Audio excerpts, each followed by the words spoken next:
माता सीता को वनवास हुआ है। वाल्मीकि आश्रम में लव कुश का जन्म हो चुका है और गुरुवर वाल्मीकि ने एक का नाम लव और एक का नाम कुश रखा, छोटे का। श्री वाल्मीकि को याद रहा जो वचन दिया था सीता को, तरतीब बार आरंभ किया लिखना रघुकुल की गीता को। श्री वाल्मीकि जी को याद रहा जो उन्होंने सीता जी को वचन दिया था और तरतीब बार जो है तारीख बार उन्होंने जो है रघुकुल की गीता यानी रामायण को लिखना आरंभ किया। और रघुकुल की गीता क्या थी? आदि काव्य मुनिराई का चर्चा है अब भी दुनिया में उस कविता की सुगहराई का। रघुकुल की गीता क्या थी? वो आदि काव्य था मुनिराई का, मुनि वाल्मीकि का। चर्चा है अब भी दुनिया में उस कविता की सुगहराई का। सचमुच उज्ज्वल चंद्रायन है वाल्मीकि की रामायण, दुनिया के लिए रसायन है वाल्मीकि की रामायण। सचमुच उज्ज्वल चंद्रायन है वाल्मीकि जी की वो रामायण, दुनिया के लिए रसायन है वो वाल्मीकि जी की रामायण। मतलब जो है सभी रोगों की दवा, सभी कष्टों की दवा है। जिस रामायण के रहने से अब भी यह भारत है, उसकी परिपूर्ण लिखे महिमा यह कहाँ कलम की ताकत है। जिस रामायण के रहने से भारत अब भी भारत नाम है उसका, भारत का नाम बचा हुआ है भारत। उसकी परिपूर्ण लिखे महिमा यह कहाँ कलम की ताकत, उसकी पूरी महिमा लिखे यह कलम में ताकत कहाँ है। रामचरित लिखने लगे उधर मुदित मुनिराय, इधर बड़े होने लगे लव कुश दोनों भाई। रामचरित जो है श्री वाल्मीकि मुनि लिखने लगे और उधर मुदित होकर लिखने लगे, खुश होकर लिखने। इधर बड़े होने लगे कुश दोनों भाई, इधर बड़े होने लव और कुश दोनों भाई बड़े होने लगे। उंगली के बल कुटी में चले जभी चितचोर, सबको तोतल बैन से दिया प्रेम में बोल। उंगली के बल जब कुटी में वो लव कुश चितचोर चलते थे तो सबको तोतले बैन बोल कर के प्रेम में अपने विभोर कर दिया। ऋषि बालाओं में ऋषियों में पलते थे दोनों राजकुमार, राशि चाल से सात्विक हो चलते थे दोनों राजकुमार। ऋषि बालाओं के बीच में, ऋषियों के बीच में दोनों राजकुमार पल रहे थे। श्री रामचंद्र जी के पुत्र लव और कुश राशि चाल से सात्विक हो, राशि चाल से लेकिन सात्विक हो चलते थे दोनों राजकुमार। चुपके से वेद उठा लाते, माँ के समीप पढ़ने लगते, जब कोई छीनने को आता तो झट उससे लड़ने लगते। चुपके से वेद उठा लाते और माँ के समीप बैठ करके पढ़ने लगते, जब कोई छीनने को आता झट उससे लड़ने लगते। पुचकारी पे पुचकारे थे, चिल्लाने पे रिसियाते थे। पुचकारने पे पुचकारते थे और चिल्लाने पे रिसियाते थे। माता या गुरु मनाते जब तभी कुछ मनवाते थे। माता या गुरु मनाते थे तब कुछ मान जाते थे, मनवाते थे। पतिभक्ता सीता को अब भी स्वामी का विरह रुलाता था, लेकिन इन बच्चों के कारण सुख सहित समय कट जाता था। पतिभक्ता सीता जी को अब भी स्वामी यानी श्री रामचंद्र जी का विरह रुलाता था, लेकिन उन बच्चों के कारण सुख सहित समय कट रहा था उनका। 8 वर्ष की हो गए जब बच्चों की आयु, तो मुनिवर भरने लगे धर्म कर्म की वायु। जब लव और कुश की आयु 8 वर्ष की हो गई इन दोनों बच्चों की, तो मुनिवर वाल्मीकि जी उनमें धर्म और कर्म का ज्ञान और वायु भरने लग गए।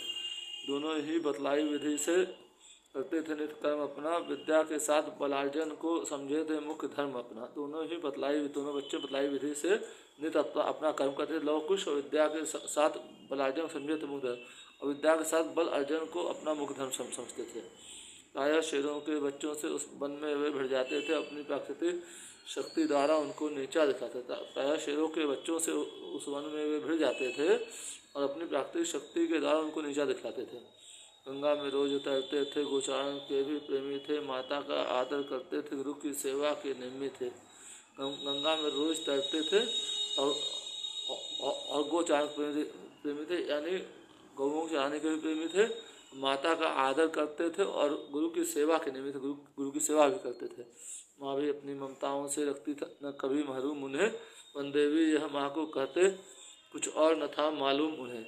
माँ भी अपनी ममताओं से जो है उनको महरूम नहीं रखती थी, अपनी ममता पूरा जो है उन पर लुटाती थी। वनदेवी वो माँ को कहते थे और कुछ और उनको मालूम नहीं था। अपनी माँ को वनदेवी समझते थे और उनको कुछ और मालूम नहीं था। गुरुवर वेदों के साथ साथ क्षत्रिय विद्या बतलाते थे, रामायण भी थोड़ी थोड़ी वीणा पर रोज सिखाते थे। गुरुदेव जो है लव और कुश को वेदों के साथ साथ क्षत्रिय विद्या सिखलाते थे, यानी जो है शस्त्र विद्या जो सिखाते थे। रामायण भी थोड़ी थोड़ी वीणा पर रोज सिखाते और थोड़ी थोड़ी रामायण भी वीणा पर रोज सिखाते थे। आश्रम में जिस रोज भी जय जम जाता ऋषिवृंद, वीणा पर तब बाल के गाते यो सानंद। आश्रम में जिस रोज भी ऋषियों का झुंड होता तो वीणा पर वो बालक जो है सानंद गाते थे। करो उस रामायण का गान जहाँ है सीता चरित प्रधान, करो उस रामायण का गान जहाँ सीता चरित प्रधान। त्याग राशि सुखों की रही स्वामी के साथ, राशि सुखों को त्याग करके स्वामी के साथ रही। वन में पति से छूट के रहती थी रघुनाथ, वन में पति से छूट करके रावण द्वारा हरण होने के बाद भी श्री रामचंद्र जी का नाम रटती रहती थी हमेशा।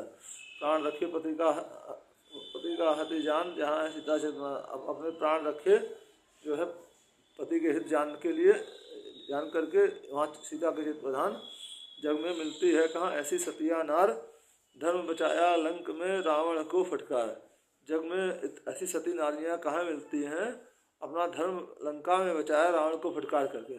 साक्षी मंदोदरी हनुमान जहाँ है सीता चरित महान प्रधान। मंदोदरी और हनुमान जी साक्षी हैं जहाँ सीता चरित प्रधान है, महान है। पति ने मिलने के समय नेत्र लिए थे मूंद, तभी सभी के सामने पड़ी आग में कूद। पति श्री रामचंद्र जी ने मिलने के समय में अपने नेत्र मूंद लिए थे तो सीता जी ने अपना पवित्रता जो है उसको प्रूव करने के लिए, सिद्ध करने के लिए आग में कूद गई। गवाही दी अग्नि ने आन, जहाँ है सीता चरित प्रधान, और अग्नि ने आकर के गवाही दी पवित्रता की, और यहाँ है सीता चरित प्रधान। जिसके सुनने मात्र से होते श्रवण पवित्र, जिसके सुनने मात्र से श्रवण यानी कान पवित्र हो जाते हैं। रत्न रूप है जगत को वही से चरित्र, वो जगत के लिए सीता चरित रत्न रूप है। उसी का मोहन करे बखान, जहाँ है सीता चरित प्रधान, उसी का मोहन करे बखान जहाँ सीता चरित प्रधान है। मंगल भवन मंगल हारी, दंश दशरथ अजय बिहारी, दीन दयाल वृद संभारी, हर नाथ मोह संकट भारी। मेरा नाम संदीप कनोडिया है, मैं कालीन नगरी भदोही से हूँ। मेरा चैनल ज़्यादा से ज़्यादा लाइक करिए, सब्सक्राइब करिए, फॉलो करिए, शेयर करिए, आप लोग की बड़ी कृपा होगी। और जय श्री राम, जय माता जानकी, जय हनुमान जी, जय वाल्मीकि मुनि, जय वशिष्ठ मुनि, जय दशरथ जी, जय कौशल्या माता, तीनों माताओं जय। हर हर महादेव, हर महादेव, हर महादेव।